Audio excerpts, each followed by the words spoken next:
जैसा माहौल आजकल मार्केट में चल रहा है, ये कोई असामान्य घटना नहीं है। हम सभी जानते हैं कि ऐसा कभी नहीं होता कि मार्केट एक तरफा होकर चले।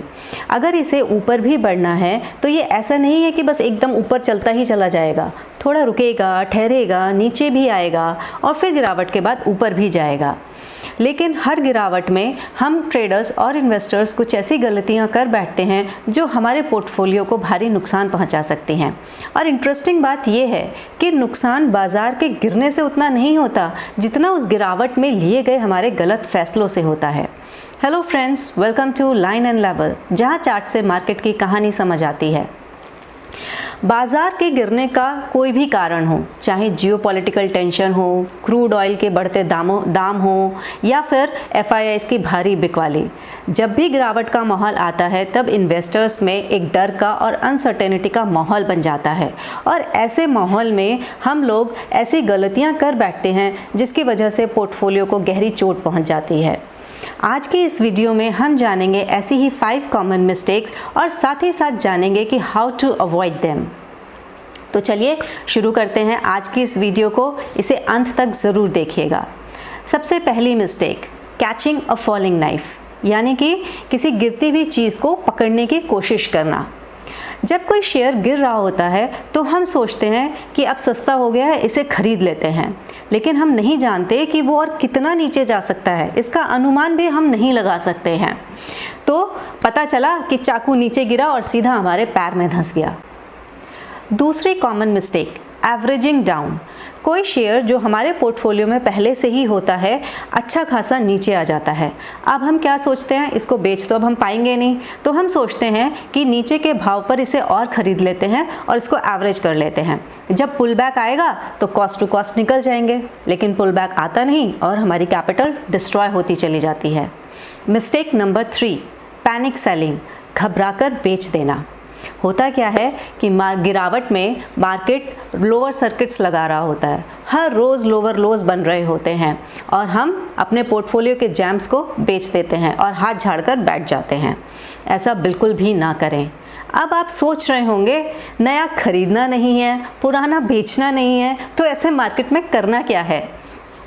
घबराइए मत, वीडियो के अंत तक सब जानेंगे कि हमें ऐसे मार्केट में क्या करना चाहिए। पहले अपनी गलतियां तो समझ लें, फिर उनका समाधान भी हम ढूंढेंगे। तो मिस्टेक नंबर 4 पर चलते हैं, जो है ओवर ट्रेडिंग। ट्रेडर्स हर बाउंस को पकड़ने की कोशिश करते हैं, जल्दी जल्दी बार बार ट्रेड्स लेते हैं। इससे हमारा प्रॉफिट तो शायद ही बनता हो, हाँ हम ब्रोकरेज फर्म्स का प्रॉफिट ज़रूर बनवा देते हैं, क्योंकि बार बार ट्रेडिंग से चार्जेस और ब्रोकरेजेस बढ़ जाते हैं, तो इसलिए इसे भी हमें अवॉइड करना चाहिए। Last but not the least, in fact I would say the most important one, risk management. अगर गिरते हुए मार्केट में आप SL यूज़ नहीं कर रहे हैं तो बहुत बड़ी गलती आप कर रहे हैं। SL लगाना हमारी कैपिटल को प्रिजर्व करने के लिए बहुत ज़रूरी है, तो इसीलिए प्रॉफिट लेने से पहले कैपिटल को ज़रूर प्रिजर्व करें। तो अब हमने अपनी गलतियां तो समझ ली, अब जानते हैं इन गलतियों का समाधान क्या है।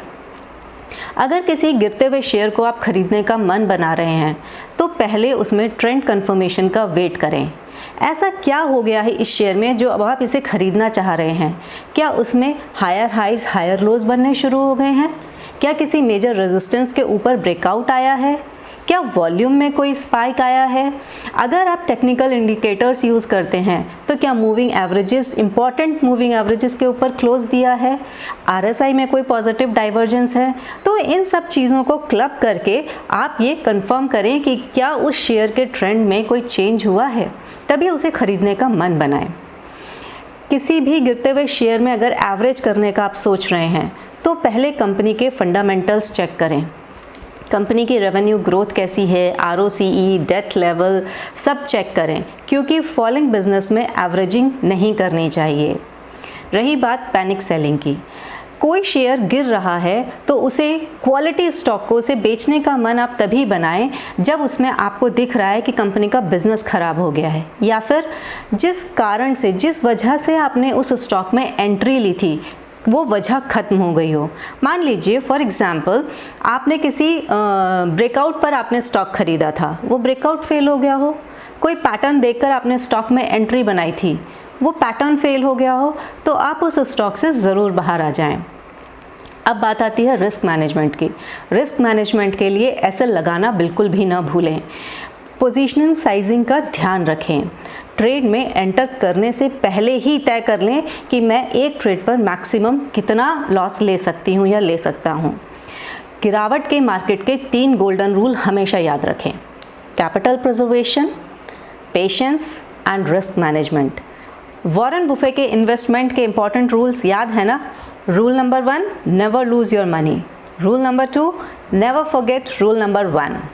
तो याद रखिए, गिरते हुए मार्केट में सक्सेसफुल वही होता है जो डिसिप्लिन और पेशेंस रखता है। आई होप आपको ये वीडियो अच्छी लगी होगी, नॉलेजेबल लगी होगी। अगर ऐसा है तो please like and share my video and मेरे चैनल को सब्सक्राइब करना ना भूलें, और कमेंट में ज़रूर बताएं कौन सी ऐसी गलती है जो आपको सबसे महंगी पड़ी। मिलते हैं अगली वीडियो में, तब तक के लिए do take good care of yourself, keep studying, keep investing.